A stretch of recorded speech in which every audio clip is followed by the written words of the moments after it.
مرشدا أشهد أن لا إله إلا الله وأشهد أن محمد رسول الله اللهم صل وسلم وبارك على سيدنا محمد وعلى آله وأصحابه أجمعين أما بعد.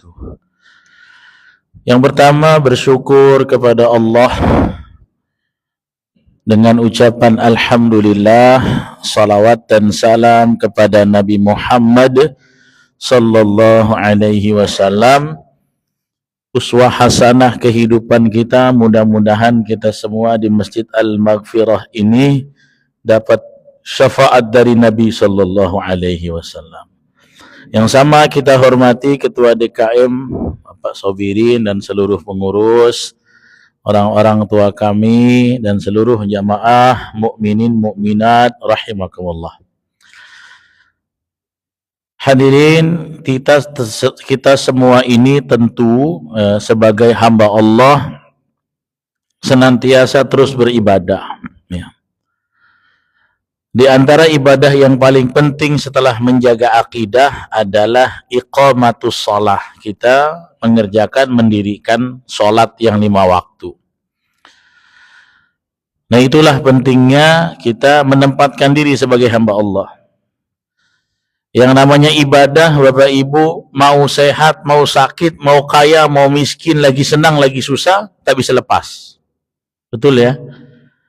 Ya, karena ibadah itu sifatnya al-faraid, ya, wajib sebagai tuntutan sebagai hamba Allah Subhanahu wa taala. Nah, tapi Pak, ternyata ibadah boleh ibadah, tapi tidak semua ibadah itu tentu diterima Allah. Tidak semua. Nah, makanya kemarin kita membahas, ya, ada doa Nabi pagi dan petang, ya, yang beliau minta agar ibadahnya diterima, padahal beliau gurunya ibadah semua manusia. Kenapa? Karena ternyata ada ibadah yang tidak diterima. Makanya kita juga seyogianya melazimkan doa ini. Apa doa itu yang dibaca beliau setiap habis sholat, terutama subuh dan maghrib? Nabi senantiasa berdoa, Allahumma inni as'aluka ilman nafi'an wa rizqan thayyiban. Yang ketiga, wa amalan mutaqabbalan. Nah, kita mau nyoroti yang ketiga nih. Ternyata ada yang disebut dalam doa Nabi, berikan kepada aku amal yang mutaqabbalan. Mutaqabbalan ini dari kata taqabbala ya taqabbalu. Artinya iya diterima, taqabbal. Makanya kalau kita habis Idul Fitri, kalau lagi Idul Fitri habis lebaran, habis puasa kan, doanya semoga puasa kita diterima, taqabbalallah, gitu ya. Ya, kita kalau habis sholat juga gitu, taqabbalallahu minkum minna wa minkum taqabbal, ya kan, itu kan artinya semoga diterima amal kita, sholat yang barusan kita lakukan. Dan Nabi minta ini Pak, sehari 2 kali. Berarti apa? Ada amal yang nggak diterima. Makanya Nabi meminta, berarti ada al-amalu shalih ghairu mutaqabbal, ada amal yang nggak diterima. Ya. Nah, diantaranya apa saja amal yang tidak diterima? Ya, al-amal amilahu li ghairillah, beramal tapi bukan karena Allah. Pura-pura misalnya. Pura-pura masuk Islam, pura-pura sholat. Nah, seperti orang munafik kan begitu. Makanya ada kejadian Umar bin Khattab ditusuk meninggalnya ketika lagi sholat subuh. Yang nusuknya orang munafik namanya Abu Lu'lu'ah al-Majusi. Ya, dia pura-pura ikut sholat subuh. Mohon maaf Bapak Ibu, Umar bin Khattab sedang jadi imam, dia keluarkan belati, dia tusuk Umar di depan, kan madhabnya ke sana. Ditusuk, ditarik dia, seret, keluar ususnya Umar. 6 hari beliau sekarat, baru meninggal dunia. Nah, ternyata ada orang yang begitu, ya, amal tapi bukan karena Allah, gitu. Ada juga orang yang beramal karena memang gini, ada orang-orang kelompok mau pergi hijrah. Nah, kemudian di antara yang hijrah itu ada seorang wanita janda yang cantik.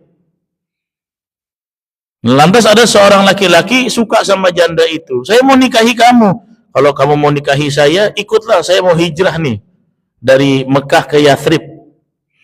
Padahal laki-laki ini tidak niat hijrah, tapi gara-gara aku ikut aja lah, yang penting janda tuh mau sama aku.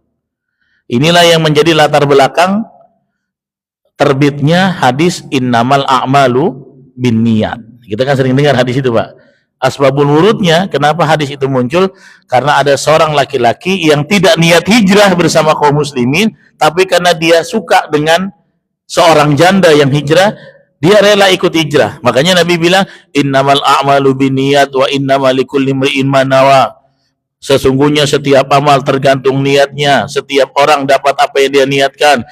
Faman kanat hijratuhu, barang siapa yang berhijrah ya ilallahi wa rasulih, ingin Allah dan Rasulnya, dapat dua itu, dapat ridha Allah, dapat ridha Rasul. Ya, wa man kanat hijratuhu lidunya, barang siapa yang hijrahnya ingin dunia, yusibuha, yang dia ingin cari, awim ro'atin, atau hijrahnya kayak karena wanita, maka kata Nabi, wanitanya dapat, tapi ridha Allahnya tak dapat. Ternyata itu amal yang tidak diterima, ya. Nah, itulah yang jadi perhatian kita. Tentunya Bapak Ibu, kita ini beramal banyak kekurangan ya. Tak pastilah ya, manusia banyak kekhilafan, banyak kefakiran, banyak kelemahan, kadang niat yang tepesong atau orang Melayu. Kadang-kadang kita buat amal nih ada yang salah lah syarat rukun kan. Takut-takut amal tak diterima. Maka itu senantiasalah berdoa agar Allah menerima amal kita, salah satunya dengan doa tadi, Allahumma inni, kalau ramai-ramai jadi imam, Allahumma inna nas'aluka ilman nafi'a wa rizqan thayyiba wa amalan mutaqabbala. Ya, itu dari Rasulullah. Kalau doa dari ulama-ulama kita ada, kita baca tuh habis salat. Ya, itu pun berdoa supaya diterima. Allahumma taqabbal minna salatana wa siyamana wa qiyamana wa ruku'ana wa sujudana wa qu'udana. Hafal semua kan? Wa takhashu'ana wa ta'budana wa tammim taqsirana. Ya Allah, terimalah salat kami, berdiri kami, ruku kami, sujud kami, duduk kami. Takut ada yang kurang. Ya, wa tammim taqsirana, sempurnakanlah kalau kekurangan kami terjadi. Nah, tujuannya apa? Supaya diterima. Nah, salah satu amalan yang betul harus kita perhatikan adalah sholat. Karena dia kuncinya amalan yang lain. Maka Bapak, Ibu, saya harus betul-betul menyaring apakah sholat kita ini diterima oleh Allah, diangkat atau tidak pahalanya. Ya, terdengar apa? Perbaiki niat, perbaiki tata caranya. Nah, pada kesempatan malam hari ini, kemarin saya ingin membahas ya sebuah riwayat hadis yang diriwayatkan Imam Ibnu Majah, Imam Ibnu Hibban, ya, yang membahas tentang Nabi pernah bilang ada 3 golongan. Nah, ini salah satu penyakit membuat sholat tak diangkat, Pak. Saya lupa nih udah disebut atau belum, apa baru judulnya aja ya. Apa kata Nabi? Salasah, ada 3 perkara, la tartafi', tidak diangkat, sholatahum, sholat mereka. Jadi ada 3 golongan, sholatnya nggak diangkat, Pak. Fauqa ru'usihim shibron, walaupun diangkat sejengkal dari kepalanya. Jadi ibaratnya sholat kita, pahala kita kan diangkat oleh malaikat, dilaporkan kepada Allah. Sejengkal shibron ini kan segini, Pak. Ternyata ada 3 golongan yang malaikat tidak mau angkat sholatnya. Sejengkal pun tidak mau diangkat. Kenapa? Allah tak sudi menerimanya. Penafsiran para ahli hadis yang pertama, Allah tak berkenan dengan ibadah 3 golongan ini. Penafsiran yang kedua yang lebih lembut, kewajibannya gugur, tapi Allah tak angkat, maksudnya apa? Tak dapat pahalanya. Sholat tapi 0. Kayak kita kan segini nih, tadi sholat maghrib, dapatnya kan 27 pahala tadi kan, insya Allah ya, berjamaah kita kan 27. Yang di rumah dapat berapa, Bu? Satu ya, bapak-bapak yang di rumah dapat satu ya. Macam mana Ustaz kalau ada bapak-bapak mau sholatnya di rumah boleh, tapi cocoknya pakai telekung. Ya.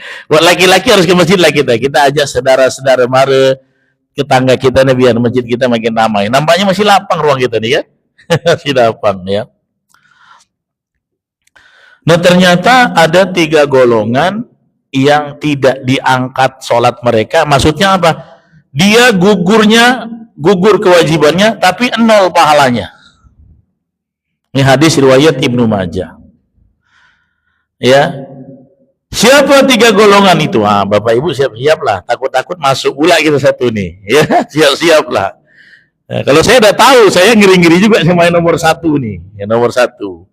Karena saya berkemungkinan saya, Ustaz Selamat, ya, Ustaz Ade. Nah, Ustaz Ade itu Imam Zulfirdaus, Pak. Ya, rencananya mau kita rollingkan ke sini untuk bantu Maghrib Isya. Rencananya lagi diusahakan oleh Pak Sobirin, dirapatkan dengan Pak Jumadi dan lain-lain yang mau patungan-patungan untuk insentifnya. Jadi saya kan ketua masjid juga di sana nih Pak. Nih, makanya saya setengah-setengah ada di sini. Saya tuh ketua DKN juga di sana. Imam kami ada 3. Yang 2 hafiz, yang 1 ustadz. Kalau yang 1 imam, yang 2 kan nganggur. Apa salahnya kita rolling ke Al-Maghfirah? Kata Pak Ketua, kenapa nggak Ustaz Reza? Aku tak bisa dipegang kakinya, kadang di sini, kadang di sana gitu. Lebih bagus alumni-alumni kami, ya, mana tahu ibu-ibu nanti mau kita patungan sama-sama untuk bensin mereka bolak-balik. Jadi ketika yang 1 imam, ya salah satu ke sini, ya, nanti untuk mengisi. Supaya di sana kan jadi makmum, lebih bagus di sini, gitu ya.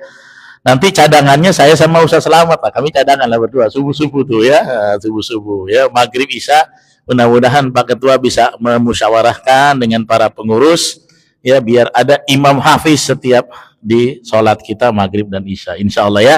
Kerjasama nih namanya, kerjasama ya antara Al-Maghfirah dan Zulfirdaus ya.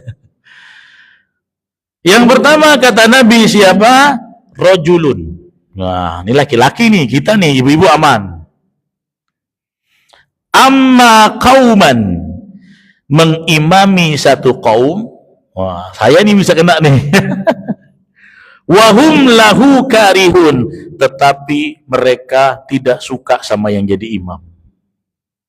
Wah, jadi ada imam mengimami satu kaum, tapi jamaahnya hampir mayoritas nggak suka. Maka sholatnya sejengkal nggak diangkat. Makanya saya tanya dulu nih ibu-ibu, bapak-bapak, kalau subuh-subuh saya jadi imam suka tak nih? Kalau tak suka besok mundur lah. Daripada tak diangkat ya. Jadi itulah golongan yang pertama. Kenapa Bapak Ibu? Karena jadi imam di masyarakat itu memang tanggung jawabnya berat. Separuh kaki bisa terkena azab. Ya, sama dengan profesi jadi hakim. Hakim itu kakinya separuh sudah di neraka. Kalau lulus dia jadi hakim, amanah, tak jual beli perkara, ditarik balik masuk surga. Walaupun hakim pahalanya besar, doanya mustajab. Imam juga begitu, pahalanya besar. Makanya di masjid ini ada 2 golongan yang pahalanya besar, hampir sama, yaitu imam dan muadzin. Tapi imam resikonya besar, muadzin agak kecil.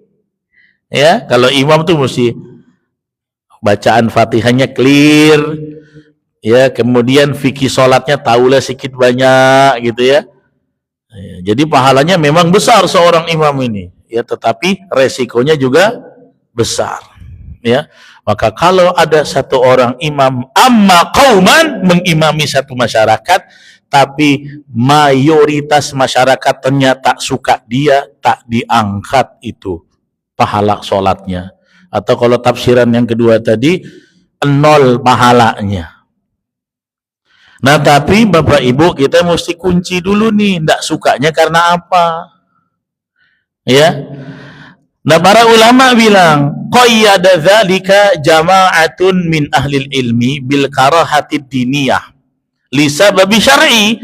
Para ulama ya ahli fikih dan ahli ilmu mengikat apa yang disebut kata-kata Nabi imam itu tidak disukai harus beralasan karena pelanggaran agama dan syariat.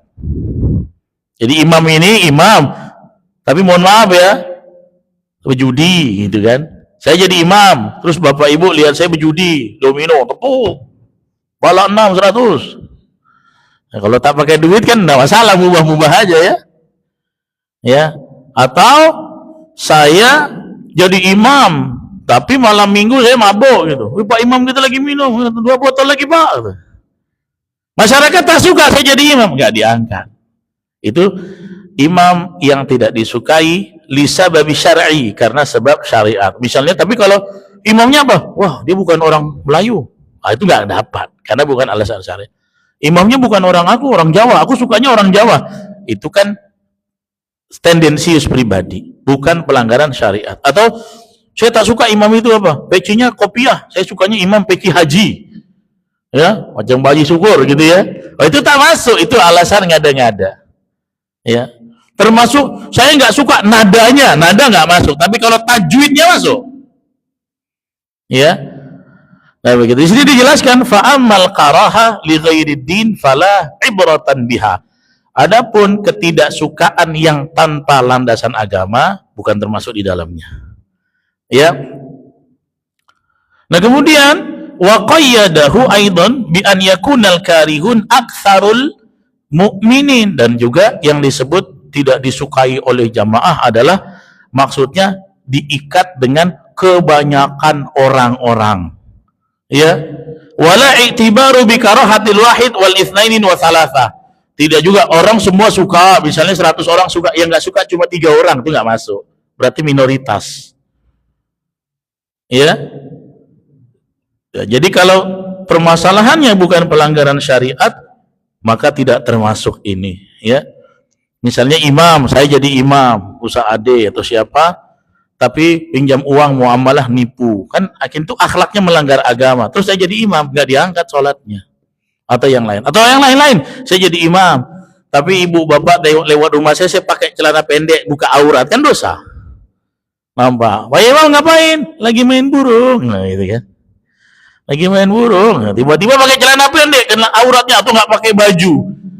Masyarakat tak suka. Kenapa? Pak Imam kita tak tutup aurat lah depan rumah, tak suka lah jadi imam. Itu bisa masuk karena alasannya syariat. Ya. Adapun alasan-alasan yang lain yang tidak berlandaskan dasar agama itu tidak termasuk. Termasuk apa Pak? Makanya kayak saya, imam, Pak Haji Syukur, Ustaz Ade, Ustaz Selamat, ya Pak Ketua, salah satu yang jadi alasan kalau Al-Fatihahnya cacat dan orang tidak nyaman dengan kesalahannya, termasuk nggak diangkat. Ya, makanya Al-Fatihah itu bukan gampang. Saya sama Pak Haji Syukur diskusi-diskusi di rumah, beliau datang ke rumah. Saling simak-simak, Ustaz simain lah Ustaz. Ini datang ke rumah. Lagi libur, datang ketok. Ustaz boleh nggak? Mantap. Belajarnya ke Mekah kan? Waktu haji belajar di sana. Bapak Ibu, saya waktu remaja tuh sudah jadi imam di Tanjung Pinang di mana-mana, Ramadan. Waktu saya remaja, sebelum saya kuliah dan masuk ke Pondok Tafiz. Udah macam paten aja aku jadi imam di Tanjung Pinang. Ternyata masuk pondok 6 hari Pak, Al-Fatihah saya dioperasi sama kiai. Salah nih huruf go-nya. Salah nih Al-Fatihah. 6 hari. Sudah jadi mubalik saya keliling-keliling. Ternyata karena ya tidak punya tandem yang di atas saya, kita kira bagus. Makanya Al-Quran itu harus di screening di hadapan orang yang lebih bagus dari kita atau minimal setara. Kalau orangnya di bawah kita ilmunya, pasti dia bilang bagus. Mantap, mantap. Karena dia tak tahu salahnya. Ya. Maka salah seorang imam sangat wajib, sebenarnya bukan hanya imam, semua kita memperhatikan baca Al-Fatihah. Ya, ini saya kasih tahu Bapak Ibu lah beberapa kesalahan Al-Fatihah yang sering terjadi. Yang pertama, tidak mentasdidkan di 14 titiknya itulah. Contoh, orang baca bismillahnya nggak pakai tasdid. Bismillahirrahmanirrahim. Nirahim. Itu kan nggak pakai tasdid. Harusnya kan tasdid. Bismillahirrahmanirrahim. Gitu kan? Ya. Ada yang bacanya nggak tasydid. Bismillahirrahmanirrahim. Nirahim harusnya nirrahim. Ya. Yang kedua apa? Huruf ain tidak diusahakan dengan tekanan. Alhamdulillahi rabbil alamin. Harusnya kan alamin. Ya. Artinya beda nggak? Beda, Pak. Kalau alamin dari kata alamun, artinya sakit, penyakit. Ya. Makanya dalam Al-Quran azab yang menyakitkan itu bahasanya apa? Azabun alim, pakai hamzah. Alim. Ya, Bapak Ibu kalau mau punya, saya pernah ketemu ada orang dinas, nama anaknya apa? Orang yang berilmu, dia kasih alim, harus bilang kalau bisa nyebutnya dipakai koma atas, alim. Karena kalau alim artinya sakit, Pak, pedih. Makanya kalau kita salah baca Alhamdulillahi rabbil alamin, walaupun cengkok kok keriting-keriting, tapi makrotnya salah, ya salah. Apa artinya? Segala puji hanya bagi Allah yang menguasai segala penyakit. Memang betul sih Allah menguasai segala penyakit sehat, tapi ya yang mengatur penyakit harusnya yang mengatur seluruh alam semesta, kan gitu ya. Nah itu ya yang sering terjadi di Fatihah. Apalagi ya sama ayat berikutnya ro-nya itu Ar-Rahmanir-Rahim, harusnya Ar-Rahmanir-Rahim. Ya. Maliki yaumiddin, itu jarang salah ya. Yang berikutnya di mana? Di sini nih. Iyyaka na'budu wa iyyaka nasta'in. Nah, iyyaka itu harus bertasydid. Ya, karena artinya apa? Hanya kepada Engkau saja na'budu, kami menyembah. Wa iyyaka, dan hanya kepada Engkau saja ya Allah nasta'in, kami memohon pertolongan. Kalau tasydidnya dibuang, Pak. Jadi iyyaka na'budu, iyyaka itu artinya dhau syamsi, cahaya matahari. Kepada cahaya mataharilah kami menyembah. Kepada cahaya mataharilah kita memohon pertolongan. Kalau Bapak Ibu tak pakai tasydid, makanya jangan main-main. Kata Imam Ibnu Qudamah Al-Maqdisi, kalau total 13 atau 14 tasydid di Fatihah, hilang satu, salah di Fatihah, bisa nggak sah sholatnya. Kalau Bapak Ibu kita salahnya di surat setelah Fatihah, masih dia maafkan. Tapi kalau Fatihah, tiada maaf bagimu. Kenapa? Karena dia rukun. Ya. Nah itu. Jadi jangan sampai itu iyyaka na'budu kurang tekan.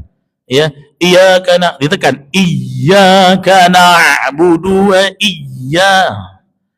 Ya. Kalau ibu-ibu bisa belajar tuh saya sama Bu Elni tuh, ya, ada belajar setiap hari Rabu ya Bu ya. Ke rumah-rumah tuh di Golden Hill. Istri saya ngajar, Pak. Jadi kalau isi Bapak mau ikut tanyalah Bu Elni masih muat enggak tuh.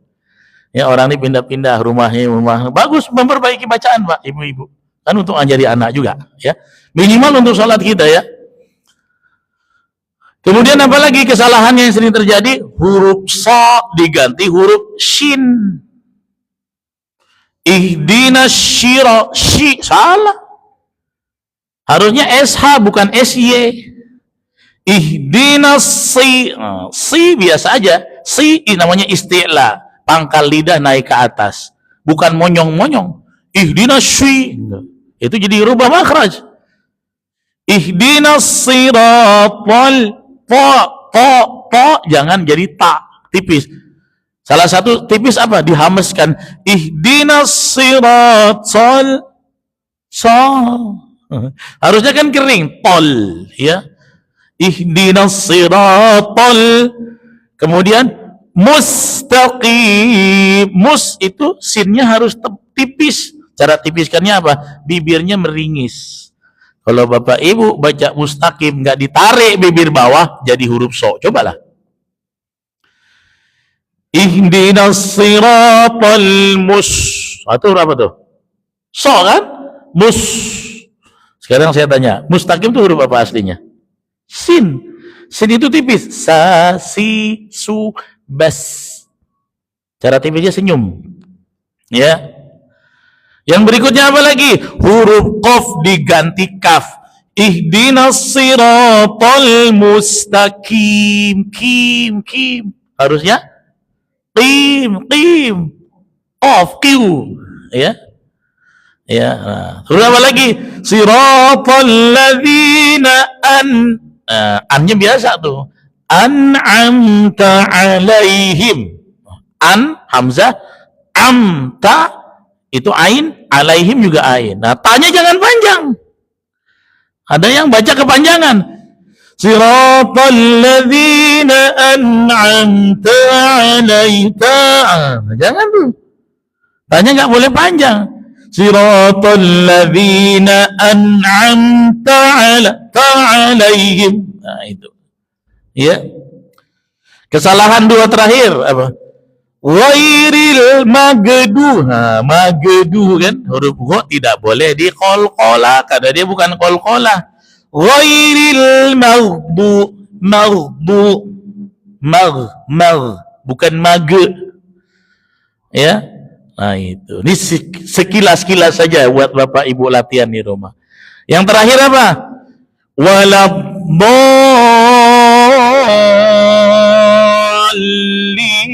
Nah, do menuju ke lin itu namanya mad lazim musaqal kilmi hukumnya. Dari bendera ketemu dengan tasdid. Jadi harus masuk. Ada yang nggak masuk. Waladhdallin, lolin. Harusnya dallin. Masuk dulu karena dia bertasdid. Nah, sekarang saya tanya Bapak Ibu, berapa harokat itu? Dallin itu? Nah, kalau Pak itu tahu, kita udah diskusi. Waladhdallin itu Pak, Bu, harus 6. Boleh nggak ditawar jadi 4? Nggak boleh. Ya, kalau belanja kedai Pak Syukur boleh tawar. Boleh Pak ya? Kalau tak malu nawar ya Pak ya? Tapi kalau mat lazim nggak boleh ditawar. Macam mana dengan kita yang nggak kuat latihan? Bapak Ibu coba, dallin masih 4, coba lagi. Nanti kalau latihan tuh diafragmanya semakin elastis. Ya. Kalau orang bilang 3 alif ya, 6 harokat itu 3 alif, bisa juga bahasanya 1 alif kan 2 harokat, berarti kalau 3 alif 6 harokat itu dilatih tuh ya. Ghairil maghdubi alaihim waladdallin. 6 tek. Bagaimana Ustadz kalau 4? Nggak boleh. Kalau dalam qiraat hafaz nggak boleh kurun dari 6. Ya, tapi kalau mad jaiz boleh. Contohnya, ya ayyuhal, ya itu mad jaiz, itu boleh. Ya. Boleh dijadikan berapa? 2, dijadikan 4 boleh, 4 atau 5, nggak harus 6. Tapi kalau mad lazim, pokoknya hukumnya gini, Pak. Ada bendera ketemu dengan tasdid harus dibacanya 6. Semua bendera ketemu dengan tasdid dibacanya 6. Ya, nah jadi imam sebenarnya bukan hanya imam. Kalau cacat di pembahasan kita tadi tidak disukai oleh makmum, maka bisa masuk ke kategori imam yang tidak disukai. Tapi ternyata kefasihan mengucap dalam kata-kata dalam surah Al-Fatihah bukan hanya untuk imam, untuk kita masing-masing. Ibu kan sholat sendiri ada, bapak sholat sunnah ada. Ya, jadi itulah yang selama saya ngajar kurang lebih 15 tahun Al-Quran, kebanyakan orang salahnya di situ. Yang umumnya begitu ya, hilang tasdid-tasdidnya, hilang beberapa makhrajnya. Yang berikutnya, nah, tadi golongan yang pertama. Golongan yang kedua, siapa? Nah, ini mohon maaf, ini emak-emak yang kena nih ancamannya. Ya, tadi kita Pak, karena kan nggak mungkin ibu-ibu jadi imam. Ya, yang kedua adalah emak-emak. Apa kata Rasulullah? Siapa yang nggak diangkat dia sholat, tonggak, siapa? Wamro'atun, seorang wanita batat, tidur pada malam hari itu, wa zaujuha alaiha sakhit, sementara suaminya murka, tidak ridho pada dia malam itu. Jadi kalau ada ibu habis cekcok dengan suami, kemudian suaminya marah dengan alasan yang dibenarkan syariat, ibu tidak minta maaf, biarkan aja permasalahan tuh mengalir. Tidur malam itu, sholat, malaikat tak mau angkat sholatnya. Kenapa? Zaujuha alaiha sakhit, karena suaminya tidak ridho pada dia, marah kepada dia. Ya, makanya kalau bisa damai dulu, besok pagi sambung. Jangan. Iya, abang ini, jangan ya, jangan. Kalau bisa, ya namanya rumah tangga berantem biasa. Ustadz sama istrinya ustazah berantem nggak? Ya sami mawon. Mau ustadz mau hafiz, tetap aja namanya ego manusia, pasti berantem. Ya, malah lebih ngeri berantemnya. Keluar dalil ini, dalil itu. Wah, masing-masing pakai dalil, Pak. Ya, gitu ya. Maka ini jangan sampai terjadi. Nah, tapi catatannya, ya, maksudnya suami yang marah pada istrinya itu dalam kategorinya apa? Di sini disebutkan fihi an igdobil mar'ah li zaujiha hatta yubitu sakhiton 'alaiha minal kabair wa hadza idza kana ghadabuhu 'alaiha bihaqqin. Ya, ini kalau terjadi suaminya marah, murka, tidak ridho pada dia malam itu, marahnya yang dipayungi marah dalam kebenaran. Ya. Contohnya apa? Idza kana sakhtu li su'i khuluqiha, si istri akhlaknya buruk, kata-katanya kasar.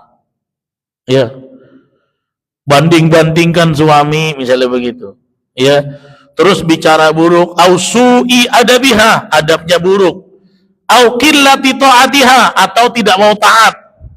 Misalnya kata suaminya, kalau nak jemur anduk di depan pakailah telekung tuh sekejap, kata suaminya. Kata istri, biarlah capek-capek keramas suruh tutup lagi. Ini udah rebonding katanya. Suaminya bilang, aku tak ridho ya, pokoknya aku tak ridho. Tak ridho tak apa lah. Yang penting tetangga lihat cantik katanya. Itu pula bininya. Marah suaminya, istrinya tidur malam itu, bangun dia tahajud. Malaikat tak mau angkat pahalanya. Kenapa? Suaminya murka, marah karena kesalahan yang betul-betul memang murni layak untuk dipermasalahkan. Ya, tidak taat misalnya begitu. Ya, atau suaminya bilang, sholatlah dulu, nantilah sholat. Ternyata dia ketiduran, ya, tidak taat pada suaminya, maka itu termasuk. Tapi nggak semua begitu, karena ibu-ibu hati-hati, bapak-bapak kita pun nggak boleh ngancam-ngancam, ini untuk kepentingan pribadi. Aku tak ridho sama engkau besok ya. Awas kau ya, nggak boleh ngancam-ngancam ya. Di sini ada catatannya, wa amma in kana bi ghairi haqqin, apabila marahnya tidak marah dalam kebenaran, falahal haqqu an taqtaba alaihi li'annaha karrajul, ya, maka tidak berhak untuk dia marah, justru istri yang berhak untuk marah. Ya. Jadi selama istrinya tidak melakukan larangan-larangan, ya, suaminya kayak orang apa ya, orang bilang ya, ngade-ngade lah gitu. Ngade-ngade ini biasanya nak kawin lagi dengan janda tuh, Pak. Biasanya gitu-gitu. Yang ngade-ngade dia, merajuk gini gitu. Ada loh, ada yang begitu. Ya, ya namanya saya kan sering ngisi ibu-ibu. Saya kalau ngisi ibu-ibu tuh pengajian tadi pagi di Al Azhar tuh 80 orang. Besok pagi di Zulfirdaus tuh 70-an orang. Itu permasalahan rumah tangga banyak curhatnya. Ya. Ada yang bilang suami saya macam nggak sayang lagi sama saya, tidak bisa mempertahankan. Kenapa? Matanya sudah jelalatan dengan yang lain. Nah, ini kan termasuk, ya. Nah, oleh karena itu, ya, kita seyogianya dalam keadaan suami istri, setiap kita bermalam malam hari, kalaupun ada permasalahan, hendaknya diislah sebelum kita terlelap. Agar apa? Agar tidur kita tidak dalam kemurkaan Allah. Ya, yang ketiga, Pak. Nah, yang ketiga, ya, siapa orang yang sholatnya nggak diangkat? Kata Nabi, ya, wa akhwanu mutasariman, ya, dua orang saudara, teman, sahabat, keluarga yang berselisih dan tidak bertegur sapa. Misalnya nih kita nih di masjid ini ada yang taksur lah ya. Biasanya bawa tegur salam, kemudian tersinggung, tak mau tegur sapa, sholat kita nggak diangkat. Atau kita punya permasalahan dengan adik-beradik, putus silaturahim, sengaja memutuskan. Sholat kita, Allah nggak mau angkat. Bahkan di dalam hadis yang lain, bukan cuma sholat, doamu nggak mau diterima. Siapa? Doa siapa? Qati'ur rahim. Karena kata Nabi begini, seluruh doa kalian diijabah Allah. Seluruhnya diijabah. Kecuali siapa? Yang pertama Nabi bilang, illa syirku billah, orang yang menyekutukan Allah, dia pakai jimat, au qati'ur rahim, atau orang yang berdoa dalam keadaan dia sedang memutuskan silaturahim. Bapak Ibu, ada permasalahan dengan adik-beradik, nggak teguran, udah 1 bulan, sholat, nyangkut sholatnya. Kenapa? Masih bermasalah dengan sesama saudara. Makanya di sini disebut bukan saudara-saudara aja, wa akhwan mutasariman. Ya. Akhwan itu artinya saudara, teman, ya, teman, ya, yang saling berselisih. Kenapa begitu? Karena dalam hadis Bukhari kan begitu, Pak. Nabi ingatin, la yahillu li muslim, tidak halal bagi seorang muslim an yajhara akhahu, untuk tidak menegur saudaranya fauqa thalathin, di atas 3 hari, nggak boleh. Jadi kalau kita berkelahi sama orang, nggak boleh sampai 3 hari. Ya. Kecuali memang nggak jumpa-jumpa. Saya nggak jumpa dia udah 3 tahun, berarti saya enggak lah, itu bukan memutus. Dia ketemu tapi dia cut off bahasanya. Nggak mau tegur, nggak mau sapa, memasang blokade permusuhan. Itu tidak diangkat sholatnya. Nah sekarang pertanyaannya, kalau saya nyambung, dianya tak mau, ibu, bapak tidak kena. Yang kena sangkutnya tuh dia. Kan ada nih, kita adik-beradik kelahi, kita udah datang, dia masih begitu aja. Kenapa kita tidak kena? Karena kita termasuk yang islah, yang ingin berdamai. Tapi dia yang qati, dia yang memutuskan. Kalau dalam hadis, yang penting jangan jadi oknum yang qati. Qati itu kita yang memutuskan. Sampai ada orang bilang gini, haram datang di rumahku, haram. Udah haram, udah ngeri lah tuh, teman setan lah tuh. Ya, kenapa? Karena tidak ada layak yang orang bermusuhan. Walaupun itu orangnya zalim sama sekali, parah sekali. Jadi satu hari pernah ada sahabiah bilang, ya, datanglah seorang perempuan, ibu-ibu, ke rumahnya sahabiah ini. Kemudian ternyata itu mamanya. Ya Rasulullah, inna ummi atat, ibu saya datang. Tapi dia orang musyrik, jadi dia masuk Islam, ibunya syirik, nyembah berhala. Hal asillu au abirru ilaiha, apakah saya harus sambung silaturahim sama dia, aku harus berbuat baik, tapi ibu saya orang musyrik? Iya, kata Nabi, iya, tetap. Jadi misalnya kita Islam, orang tua kita non muslim datang ke rumah, tutup pintu, enggak, Nabi ajarkan terima, berbuat baik, bantu dia kesehatannya, uangnya, tapi ibadahnya jangan. Ya, ini tandanya apa? Tidak boleh dalam keadaan kita memutus silaturahim, apalagi sama tetangga. Sama tetangga kan kadang-kadang biasa lah, Pak. Ya, daun jatuh pun jadi masalah. Ya kan, kucing buang air pun jadi masalah, gitu kan? Tapi nggak boleh memutus silaturahim. Iya pasti, Pak. Namanya bertetangga sama manusia pasti ada masalah. Pasti. Bapak jadi orang baik, sebaik-baik malaikat pun ya, tetap aja ada orang yang nggak suka. Betul nggak, Pak? Iya. Nabi Muhammad tuh akhlaknya kurang baik apa? Ada nggak orang yang tak suka Nabi, musuh? Ada aja. Ya. Jadi kalau kita bermasyarakat, di kapling, di perumahan, kadang-kadang keles itu biasa, cuman jangan lama-lama, langsung islah perdamaian. Biasa namanya, kepentingan dengan kepentingan beradu, biasa itu. Ya. Nggak ada masalah, tapi jangan diperpanjang.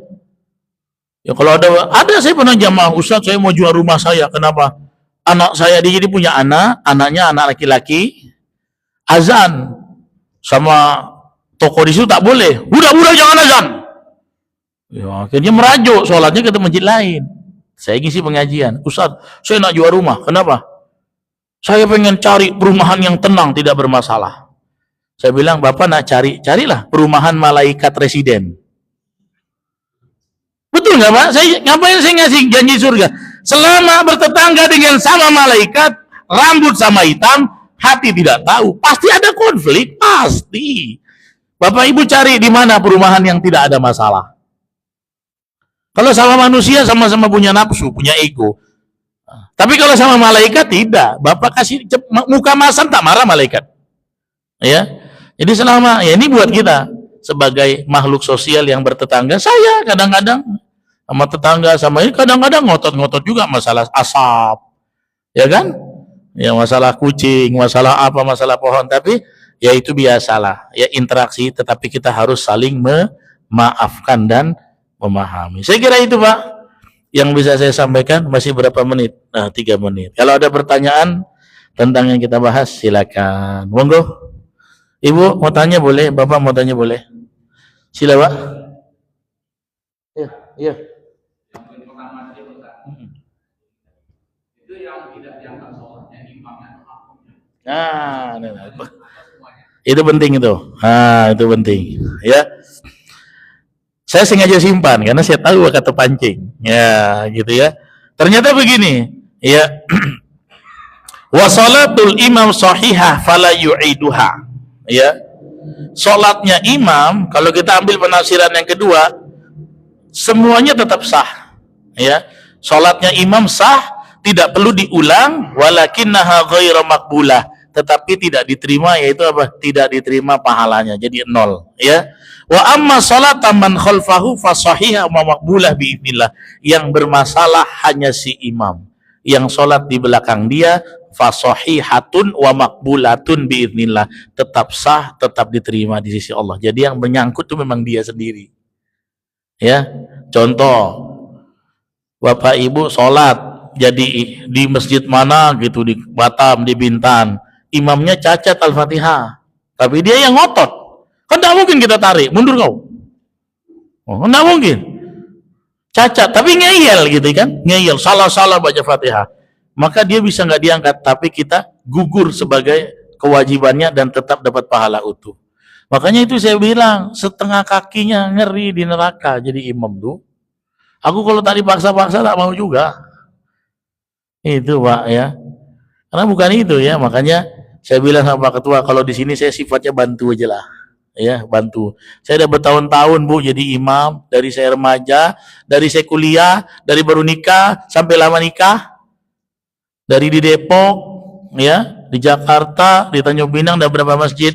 Sekarang ingin hidup I want to break free gitu ya. Jadi mau di sini bantu-bantu aja. Ya kalau subuh saya usahakan, cuma 2 hari lalu saya tak datang, saya sholat di rumah karena saya cedera engkel, Pak. Terpelecok begini kaki saya. Waktu saya lagi di Uban, habis ceramah hari Ahad, malamnya di Masjid Al-Muhajirin, terpelecok masuk di masjid itu ada cedokan. Jadi tegini, Pak, tegini, bengkak engkelnya. Saya semalam fisioterapi, datang orangnya ke rumah, di akupuntur, baru enak. Tapi sekarang agak-agak sakit nih kaki. Ya, nah itu.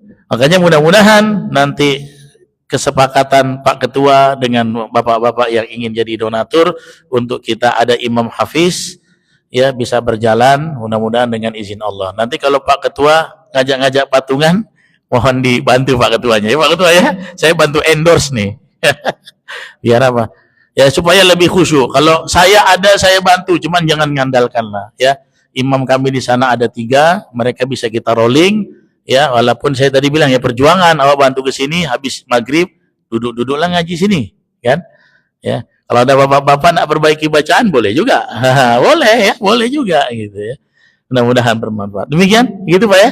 Jadi pahalanya makmum aman, yang bermasalah dia aja sopir tuh. Sama lah kayak kita lagi di jalan kan kena tilang. Yang salah kan sopir aja. Kan KTP kita nggak ditahan. SIM-nya yang ditahan SIM supir aja karena dia yang melanggar kode etik. Boleh singkat padat. Iya.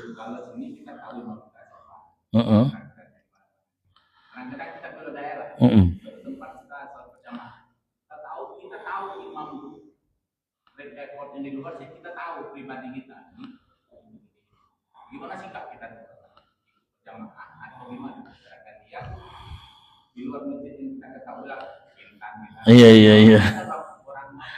Iya iya iya.